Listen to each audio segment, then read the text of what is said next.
ایک بات خوب اچھی طرح سمجھ لیں، اس طرح کے اعتراضات قرآن پہ بہت زیادہ کیے جاتے ہیں، اور یہ جو ہمارے لڑکے یونیورسٹیوں میں سائنس پڑھتے ہیں، سائنسدانوں کے بارے میں پڑھتے ہیں، تو چونکہ ایک ہی چیز کو فوکس کیا ہے نا انہوں نے، تو ان کو بھی یہ اعتراضات بہت ہوتے ہیں کہ قرآن میں سائنس کی جو تھیوریز ہیں ان کا تذکرہ کیوں نہیں ہے، یہ احسان تو ہم پہ سائنسدانوں نے کیا ہے۔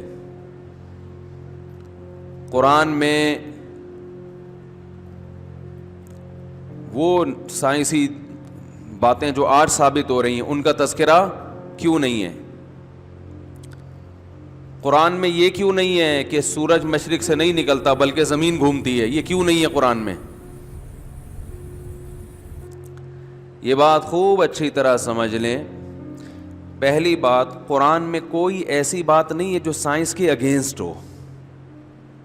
سائنس میں ریسرچ سے کوئی بات ثابت ہو، ایک ہوائی فائرنگ نہ ہو سائنسدانوں کی، باقاعدہ تحقیق سے کوئی بات ثابت ہو گئی اور سائنس نے اس کے خلاف کہا، قرآن نے اس کے خلاف کہا ہو، ایسا قرآن میں ایک جگہ بھی نہیں ہے، ایک آیت میں بھی نہیں ہے ایسا۔ حالانکہ 1400 سال پہلے لوگوں کو سائنس کے نام پہ بیوقوف بنانا دنیا کا سب سے آسان کام تھا۔ اگر یہ قرآن اللہ کا کلام نہ ہوتا تو اس میں 4 باتیں نہیں 4000 باتیں ایسی ہوتی جو آج سائنس کے بالکل اگینسٹ ہوتی۔ اور اس زمانے کی آپ کتابیں اٹھائیں، تحریریں اٹھائیں تو آپ کو ملے گا ایسے۔ آپ صدیوں پہلے کی مذہبی کتابیں اٹھائیں تو آپ کو اس میں عجیب عجیب نظریات نظر آئیں گے۔ قرآن یا تو سائنس کے موضوع کو چھیڑتا نہیں ہے، یا قرآن سائنس کی ایسی بات کرتا ہے کہ سائنس اس کے اگینسٹ نہیں ہے، ہاں سائنس اس بارے میں خاموش ضرور ہے، سائنس اس بارے میں کیا ہے؟ خاموش ہے، وہاں تک ریسرچ نہیں ہے۔ مثال کے طور پہ قرآن 7 مضبوط آسمانوں کا تذکرہ کرتا ہے کہ اللہ نے کتنے آسمان بنائے ہیں؟ 7۔ پہلا آسمان، پھر دوسرا آسمان، پھر تیسرا آسمان، پھر چوتھا، پھر 5واں، پھر 6واں، پھر 7واں۔ اب اگر کوئی سائنسدان کہے کہ ہم نے تو تحقیق کی ہے کوئی 7 آسمان نہیں ہے، تو یہ تحقیق جب ہو سکتی ہے جب آپ پوری کائنات کا وزٹ کر کے بولو بھائی آ گئے، یہ جب ہو سکتی ہے۔ ایک شخص دعویٰ کرے کہ اس دنیا میں ایک جنگل ایسا ہے جہاں آگ لگ جاتی ہے گرمیوں میں، آسٹریلیا میں ہوتا ہے نا، اور اتنی زیادہ آگ لگی تھی کہ وہ پورا ایک لندن جیسا شہر کے بقدر رقبہ جو ہے وہ جل کے خاکستر ہو گیا۔ یہاں ایک آدمی دعویٰ کرے تو میں نے تو نہیں دیکھا، یہ ایسی کوئی تحقیق نہیں ہے، تو اسے کہا جائے گا کہ آپ گئے کہاں تک ہیں دنیا میں، آپ نے ٹریولنگ کہاں تک کی ہے؟ کہ میں انڈا موڑ پہ چائے پی کے آیا ہوں، انڈا موڑ تک میں بنفس نفیس گیا ہوں، راستے میں کوئی درخت بھی مجھے نظر نہیں آیا جس میں آگ لگی ہوئی ہوئی، نہ اس کے کوئی اثرات نظر آئے۔ تو ہم کہیں گے بھائی جنگل میں آگ کا لگ جانا یہ جب ضروری ہے جب اس پہ تحقیق کے دعوے دار آپ اس وقت ہو سکتے ہو جب آپ یہ کہو کہ دنیا کا کوئی جنگل ایسا نہیں ہے جو میں نے دیکھا نہ ہو، اور میں نے تو نہیں دیکھا کہ کہیں آگ لگی ہو۔ سائنس نے یہ کب دعویٰ کیا ہے کہ کائنات کا وزٹ کر کے وہ واپس آ چکے ہیں؟ جو تحقیقات اب تک ہوئی ہے نا، سائنسدان اس کا خود اعتراف کرتے ہیں کہ یہ کائنات میں ابھی ہم نے اتنا وزٹ کیا ہے جیسے کوئی انڈا موڑ پہ چائے پی کے آ جائے، ابھی تو آگے صدر، لانڈی، اور پھر حیدرآباد، اور پھر انڈیا، اور پھر اس کے آگے کے ممالک، اور اتنی بڑی دنیا پڑی ہوئی ہے، اس کے بارے میں تو سائنس خاموش ہے۔ تو قرآن نے یہ تھوڑی کہے کہ یہ پہلا آسمان ہے اس کے بعد فوراً گندے نالے سے لیفٹ ٹرن مارو گے, تھوڑا آگے جاؤ گے دوسرا آسمان نظر آئے گا, پھر تھوڑا گولی مار سے سیدھا ٹرن مارو گے تو کون سا آسمان نظر آئے گا؟ تیسرا آسمان. آپ W11 پہ بیٹھ کے ہمیں آسمان پہ پہنچا رہے ہو یار. ایسے آسمان پہ تو ہمارے چرسی اور ہیروئنچی بھی نہیں گئے. ہیروئنچی بھی ہر وقت آسمان پہ رہتا ہے نا, لیکن وہ بھی اتنے بلندی کا دعویٰ اس نے بھی ابھی تک نہیں کیا, حالانکہ وہ چرس پی کے ہیروئن پی کے دعوے کر رہا ہوتا ہے. تو قرآن سے صاف طور پر پتہ چلتا ہے کہ اللہ نے 7 مضبوط آسمان بنائے اور اس میں سائنس کی کہیں نفی نہیں ہے. خاموش ہے سائنس اس بارے میں. یہ دعویٰ کرنا, دیکھو بہت سی چیزوں کے ہونے کا تو دعویٰ کیا جا سکتا ہے, نہ ہونے کا دعویٰ ممکن ہی نہیں ہے. عدالت کیسی خارج کر دے گی؟ سمجھ میں آ رہی ہے بات؟ کہ بہت سی چیزیں ایسی ہیں جن میں نہ ہونے کا دعویٰ سنا ہی نہیں جاتا. مثال کے طور پر ستار بھائی نے وسیم بھائی کو 1 لاکھ روپے قرضہ دیا. قرضہ کس نے دیا؟ بولے نا, وسیم بھائی کو 1 لاکھ روپے قرضہ دیا. گواہ کوئی نہیں تھے. وسیم بھائی پی گئے, معذرت کوئی وسیم بھائی اگر بیٹھے ہوئے ہوں, وسیم بھائی وہ قرضہ لے کے, جیسے کہ ہوتا ہے آپ کو پتا ہے, انہوں نے کیا کیا؟ پی گئے. ستار بھائی نے وسیم بھائی کو کہا کہ تم نے 1 لاکھ روپے قرضہ لیا ہے, واپس کر دو. وسیم بھائی پی گئے, انہوں نے کہا میں نے تو نہیں لیا. ستار بھائی نے کیس کیا عدالت میں. عدالت نے کہا گواہ لے کر آؤ. 2 آدمی گواہ بن کے آئے.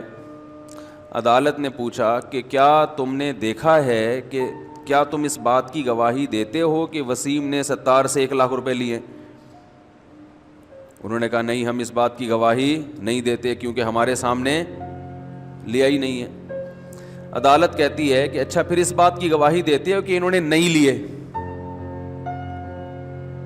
بولو بھائی, انہوں نے, وسیم نے ستار سے 1 لاکھ روپے نہیں لیے, اس کی گواہی دیتے ہو؟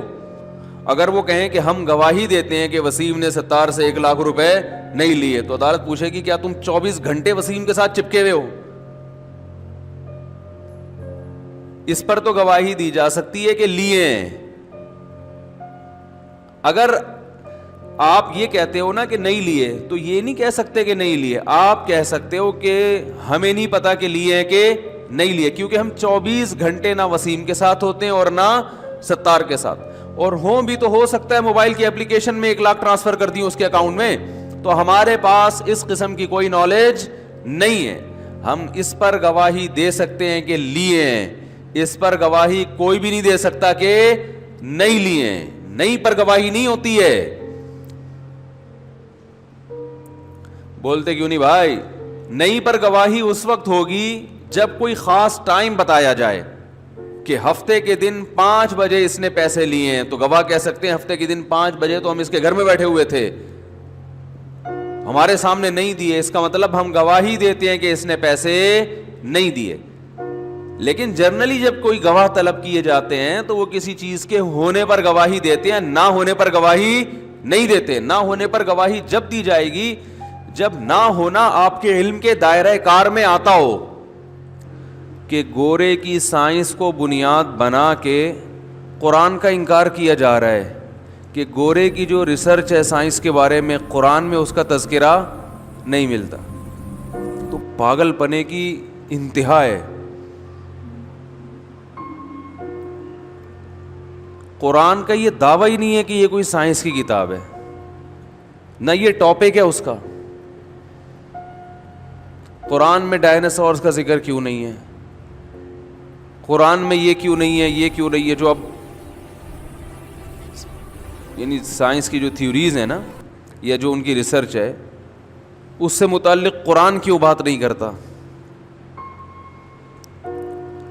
اب آپ ایک بات بتائیں, اگر 1400 سال پہلے قرآن نازل جب ہوا تھا اس میں ڈائناسورز کا بھی تذکرہ ہوتا, تو آپ صلی اللہ علیہ وسلم کے لیے اپنی نبوت کو منوانے کے ساتھ ساتھ ایک اس سے بڑا مشکل کام ڈائناسور کے وجود کو منوانا. وہ کیسے مانتے عرب کے بدو کہ یہ تھا؟ کہتے یہ پتہ نہیں کیسی باتیں کر رہے ہیں. اور منوا کے کیا حاصل ہو جانا تھا؟ یعنی انسان کی جو پریکٹیکل لائف ہے، سیدھا راستہ ہے، اس کا ڈائناسور سے کوئی تعلق ہے؟ سمجھ میں آ رہی ہے بات؟ قرآن 1400 سال پہلے بتاتا کہ پانی میں ہائیڈروجن کے 2 اور آکسیجن کا 1 مالیکیول ہے جس سے بن کے پانی وجود میں آیا ہے. یہ سائنس کی تحقیق ہے نا، جو اب ہے، پہلے نہیں تھی. تو اس سے قرآن کو کیا حاصل ہو جاتا؟ آپ صلی اللہ علیہ وسلم جو کتاب لے کر آئے، جو لوگوں کو ہدایت کے راستے پہ چلا رہی ہے، اس کتاب کا برحق ہونا ثابت کرنا یہ آسان ہوتا یا اور مشکل ہو جاتا؟ تو اور مشکل ہو جاتا. وہ کہتے ہیں یہ کہاں سے ہائیڈروجن کے 2 اور آکسیجن کا 1 کیا ہے، کہاں سے آئے؟ تو آپ لیبارٹری میں لے جا کے ان کو دکھاتے. پھر ایک چیز نہیں ہے، لاکھوں چیزیں ہیں. جب انسان پاگل ہوتا ہے نا، جب کسی کی مخالفت اور ضد پہ اڑ جائے تو اکثر لوگ اعتدال کا راستہ چھوڑ دیتے ہیں. یہی حال آج کل کے ملحدین کا ہے، جن کو قرآن پہ اعتراضات ہوتے ہیں کہ قرآن میں سائنس کی باتیں کیوں نہیں ہیں. اور دوسری بات یہ ہے کہ یہ دعویٰ کرنا کہ سورج نہیں چل رہا سرے سے کسی ٹھکانے کی طرف، یہ دعویٰ کرنا بھی آسان نہیں ہے. دیکھیں، جب ہمیں کوئی چیز چلتی بھی نظر آتی ہے نا، تو وہ اس وقت نظر آئے گی کہ جب اس کے مقابلے میں کوئی چیز رکی ہوئی ہو. آپ چلتی ہوئی ٹرین میں بیٹھے ہوتے ہیں، آپ کو چلتی ہوئی لگتی ہے اس لیے کہ باقی تمام چیزیں نہیں چل رہی ہوتی. لیکن اگر سب چیزیں چل رہی ہیں، دیکھو ہم بھی چل رہے ہیں نا ابھی، ارے زمین گھوم رہی ہے تو ہم بھی گھوم رہے ہیں، لیکن آپ کو محسوس ہو رہا ہے کہ ہم گھوم رہے ہیں، اس لیے کہ آپ کے ساتھ ساری چیزیں کیا ہو رہی ہیں. کیا ہو گیا؟ ہمارے ساتھ ساری چیزیں گھوم رہی ہیں. تو نظام شمسی کا جو سسٹم ہے نا، سورج زمین سورج کے گرد اور اپنے محور کے گرد بھی گھوم رہی ہے. تو سورج آپ کو اس وقت چلتا ہوا نظر آئے گا جب زمین رک گئی جائے اور سورج اپنا چلتا چلا جائے. ٹھیک ہے نا؟ پھر آپ کو لگے گا عین ممکن ہے یہ نظام شمسی پورے سسٹم کے ساتھ چل رہا ہو یہ، کیونکہ قرآن میں اللہ کا ارشاد ہے کل فی فلک یسبحون. یہ تمام کے تمام ایک خاص دائرہ ہے جس میں یسبحون تیر رہے ہیں. تیرنے کا لفظ استعمال کیا، جس میں یہ بھی پتہ چل گیا کہ تمہیں ان کی حرکت کا ادراک ہونا بہت مشکل ہے، کیونکہ جب انسان چلتا ہے نا تو جھٹکے آتے ہیں چلتے ہوئے، جب تیرتا ہے تو کیسے اسموتھ چل رہا ہوتا ہے وہ. تو اللہ نے فرمایا جتنے اجرام بڑے بڑے ہم نے بنائے ہیں، کلن تمام کے تمام، فی فلک ایک خاص دائرہ ہے جس میں موو کر رہے ہیں، جس میں چل رہے ہیں یہ. اب آپ بتاؤ 1400 سال پہلے قرآن نے کہا کہ یہ سب ایک دائرے میں کیا ہیں؟ چل رہے ہیں. تو یہ بات اس دور میں کی جا سکتی تھی. اس دور کے جو سائنسدان ہمیں ملتے ہیں نا، جو پھینکو قسم کے، ان میں ہم نے بھی مدرسوں میں کتابیں پڑھی ہیں نا، تو اس دور کی تھیوریز بھی پڑھی ہیں. اس میں یہ کہ یہ جو ستارے ہیں نا، یہ آسمان سے کیا ہوئے ہیں؟ کیل سے ٹھوکے ہوئے ہیں بھائی، یہ جڑے ہوئے ہیں، چپکے ہوئے ہیں آسمان سے. اگر قرآن اللہ کا کلام نہ ہوتا تو قرآن بھی یہ بات نقل کرتا. جو عرب میں رائج تھی وہ یہی بتاتا کہ یہ آسمان سے کیا ہوئے ہیں؟